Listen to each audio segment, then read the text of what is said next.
Well, welcome again to ReBuild Shop. I'm Scott, and today we're just going to do a quick demonstration of the scanning process that we've been doing. We've got this new scanner, and it's a wonderful device, and it allows us to archive all the drawings that we have, and also the drawings that are held at the Royal Canadian Air Force Museum in Trenton, Ontario. And so they have a cache of Halifax drawings down there. And so they've been kind enough, Mike Jolly and Tracy and the others have been kind enough to let us go down there and scan all the drawings. So far we've done 600 drawings. It's a pretty straightforward process. It's basically a big copier. We just feed the plans through the copier. It takes an image. On average, they're between 9 to say 16 megabytes per image.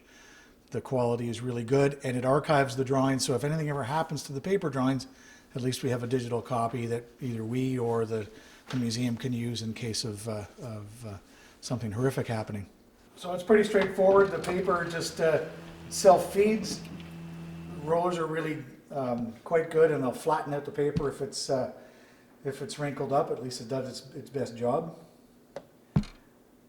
We can set this up for JPEG, PDF files, whichever. It's pretty versatile. Do full color, black and white, small drawings, big drawings. Obviously we bought it for the big drawings. This one will do up to 36 inches in width. And this is a touch screen, obviously, so it's kind of handy to zoom in and whatnot. So it took us 3 days to scan over 600 drawings, and we still have another probably 200 or 300 more drawings to go through. So just to go with some of the other videos I've been posting recently, we've been making really good progress.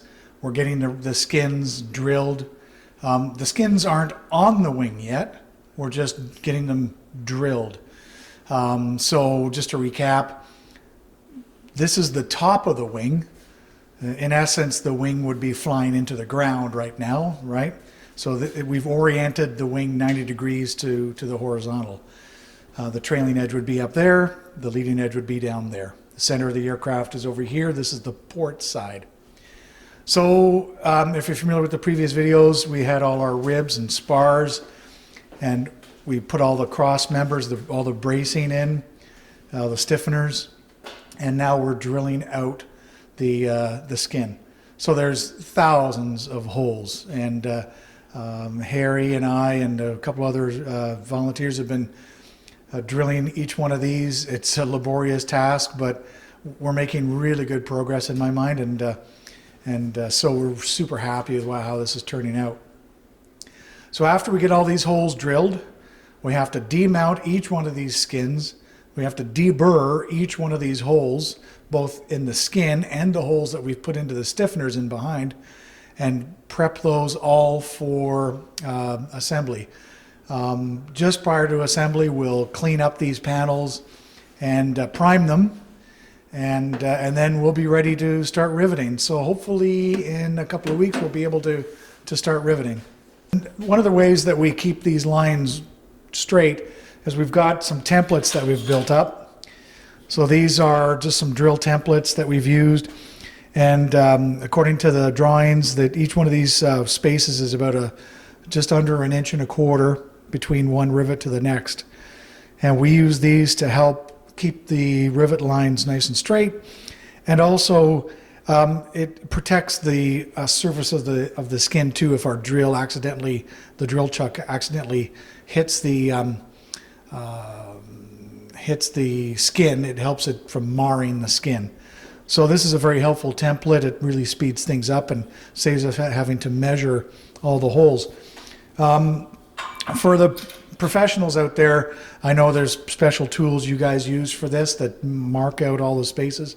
If you've got an extra one, you can send it to us. But we do it in a kind of a low-tech way, but it works. It works. So anyways, keep supporting the project.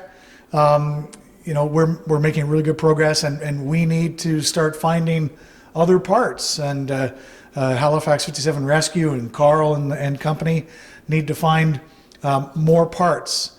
under the water, in swamps, under the ground, wherever they happen to be, scrap piles, who knows.